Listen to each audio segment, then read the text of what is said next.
Especialistas explicam o tribunal do júri da Boate Kiss. Já entrou para a história jurídica do Brasil. Em janeiro de 2013, 242 pessoas morreram e 636 ficaram feridas após um incêndio atingir uma casa noturna em Santa Maria. Julgamento começa nesta quarta, 1º, em Porto Alegre. G1 aborda alguns pontos, como que é dolo eventual, porque o local do júri foi alterado, e que impactos a distância pode gerar no julgamento. Assisto agora, em Últimas Notícias.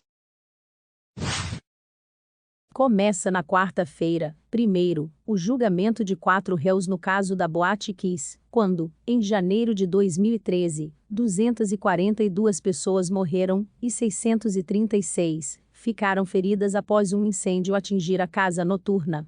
Eles foram denunciados por homicídio com dolo eventual e tentativa de homicídio. O G1 acompanha ao vivo o Tribunal do Júri Direto do Fórum Central de Porto Alegre. A seguir, esclarece alguns pontos do processo com especialistas na área criminal. Leia mais.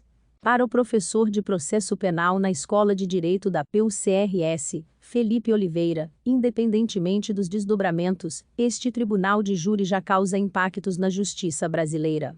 Abre aspas. A decisão que vier desse julgamento vai ter um peso muito grande em termos históricos. Um fato extremamente triste e que entra para a história do judiciário. Seja uma sentença condenatória ou uma sentença absolutória, esse processo já entrou para a história jurídica do Brasil. Fecha aspas. Conclui. É um caso que vem para no futuro ser debatido em outras instâncias judiciais fora do Brasil. Ele é um caso paradigmático, acrescenta Fabiano Clementel, advogado e também professor na mesma instituição. Os 4 réus, Elisandro Calegaro Spor e Mauro Lodeiro Hoffmann, sócios proprietários da Kiss, Marcelo de Jesus dos Santos, músico da banda Gurizada Fandangueira, e Luciano Augusto Bonilha Leão, produtor musical, são julgados por 242 homicídios e 636 tentativas de homicídio, artigo 21 do Código Penal. Na denúncia, o Ministério Público havia incluído 2 qualificadoras, por motivo torpe e com meio cruel por emprego de fogo. Porém, o Superior Tribunal de Justiça, STJ, as retirou e converteu para homicídio simples com dolo eventual. Embora os acusados possam ter admitido o risco de causar a morte das vítimas, não há provas suficientes nos autos de que tenham, suficientemente, admitido a possibilidade de asfixiar as pessoas, para causar-lhes excessivo sofrimento, escreveu o ministro Rogério Chieti Cruz em voto. Dolo eventual é a terminologia para quando os acusados sabem que suas ações podem causar a morte e, mesmo assim, assumem este risco. Ele pratica uma ação, prevê a ocorrência do resultado e assume o risco, se desimportando do que vier a acontecer. Costumamos dizer que, no dolo eventual, o sujeito está indiferente, explica Fabiano.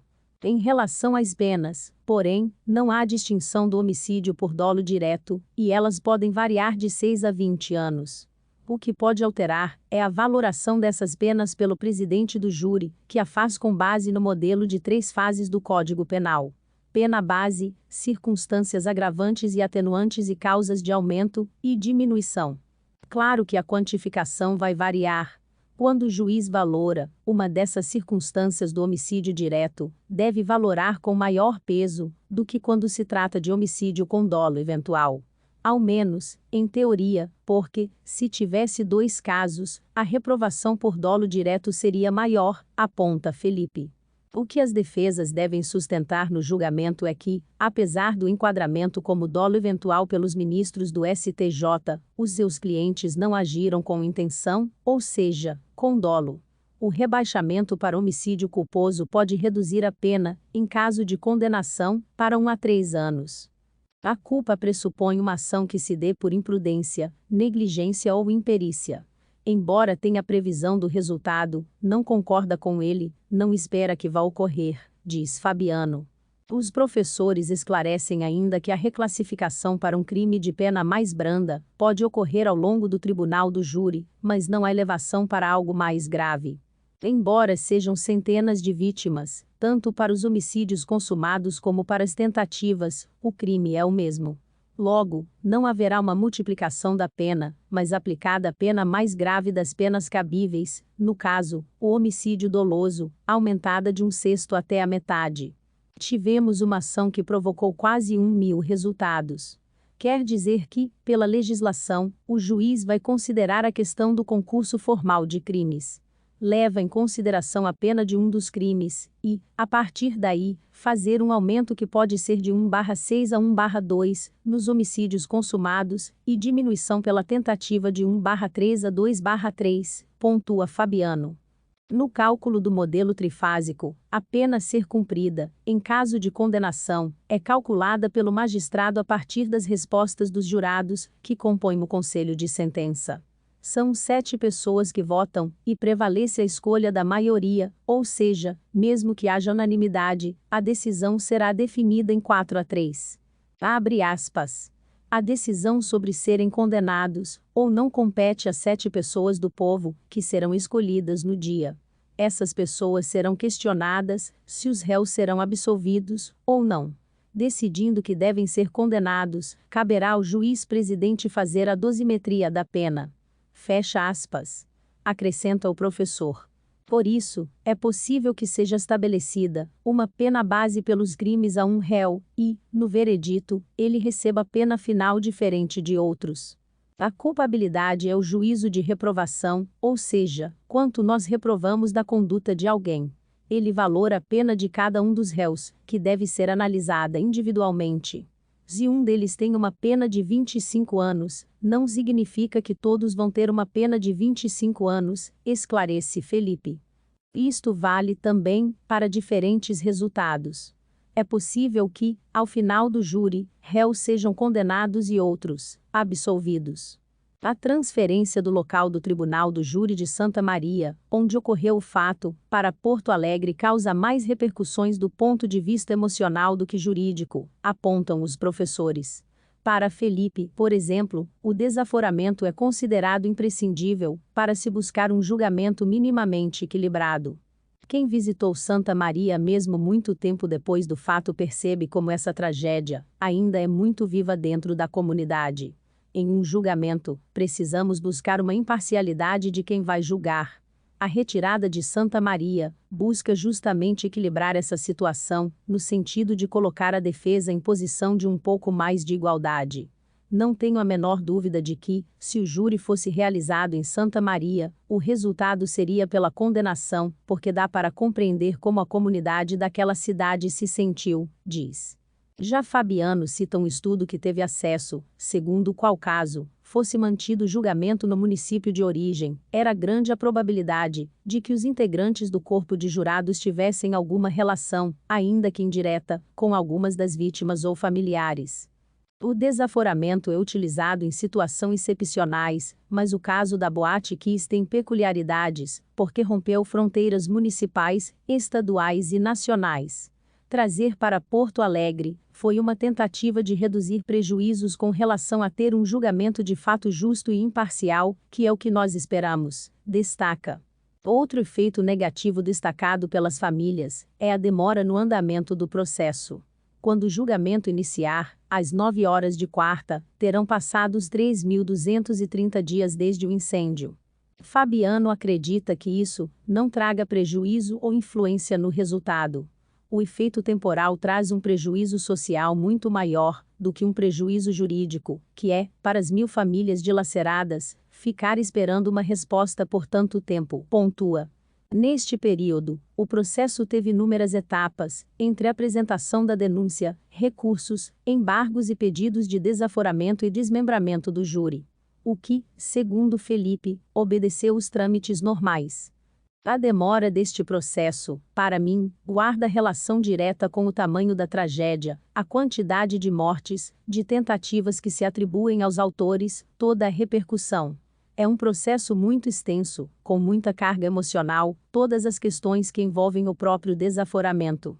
Se pega só a data do fato e a data do julgamento, parece uma demora inconcebível, mas, diante das peculiaridades do caso, é aceitável, opina. Além disso, eles destacam, seja qual for o resultado ao final do julgamento, é possível que haja recurso de ambas as partes. Ministério Público e advogados dos réus. Essa decisão não vai ser definitiva. Embora tenha uma resposta, seguramente tanto a acusação como as defesas terão a possibilidade de recorrer dessa decisão, aponta Felipe. Além disso, de acordo com Fabiano, a sentença deve ter pouco impacto na criação de jurisprudências para casos semelhantes. Para ele, a principal decisão foi a confirmação do Tribunal do Júri pelo Superior Tribunal de Justiça, STJ. Como o voto dos ministros é fundamentado, o fato de terem entendido pelo julgamento, para apurar as responsabilidades de homicídios com dolo eventual, e não culpa, gera mais consequências do que quaisquer respostas dos jurados. A decisão do STJ, que levou o processo a julgamento, já traz consequências maiores do que qualquer definição ou decisão que os jurados venham a tomar, diz.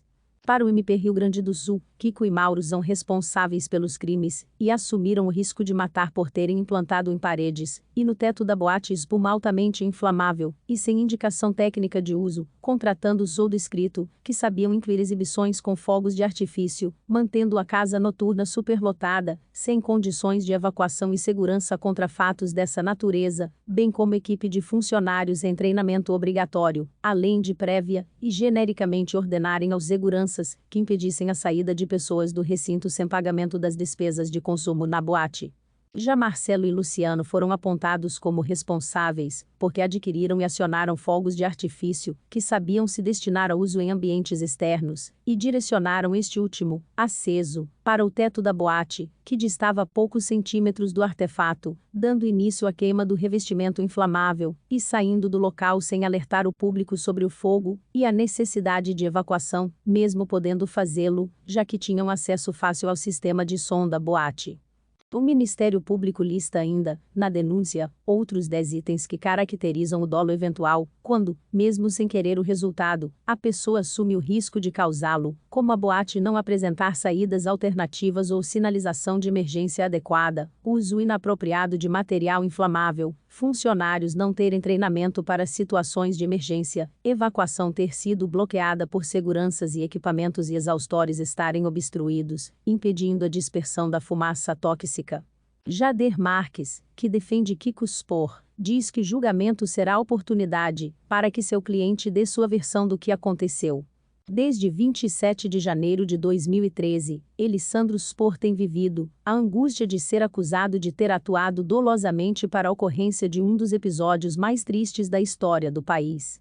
No dia 1º de dezembro, o Kiko poderá falar da sua vida até aquele fatídico dia 27, e da angústia que tem sido esse período de espera pela oportunidade de explicar tudo o que aconteceu. A defesa e Elissandro apenas aguardam o início dos trabalhos, disse Marques. Já Mario Luiz Cipriani, que representa Mauro Hoffman, sustenta que ele não tinha qualquer participação na rotina da empresa. A defesa espera um julgamento com serenidade e com respeito a todas as partes, tendo a certeza de que Mauro não teve qualquer participação nos fatos denunciados. Era um investidor e não administrava o estabelecimento. Como sócio cotista, sem qualquer participação na rotina da empresa, não teve nenhum ato decisório que o ligue ao nexo causal descrito na denúncia e, por isso, além de outros inúmeros fatores, a defesa entende que Mauro não deveria ser submetido ao júri popular, afirma Cipriani. O advogado Jean Severo defende que Luciano Bonilha Leão foi uma vítima no processo. Nós trabalhamos com a absolvição do Luciano. O Luciano, no nosso sentir, é uma grande vítima também nesse processo. Não tem nada a ver com essa situação. Nunca foi proprietário da casa ou músico. Ele era uma pessoa que prestava serviços para a banda. Então, o Luciano tem que ser absolvido desse júri, que sem dúvida nenhuma, deverá ser um dos mais longos do país, sugere Severo. A advogada de Marcelo Jesus dos Santos, Tatiana Visotto Borsa, afirmou que o que aconteceu foi uma fatalidade e que jamais a banda utilizou um artefato sem que o contratante soubesse. Se inscreva para acompanhar a cobertura desta e de muitas outras notícias. Veja também essas outras notícias que podem ser do seu interesse.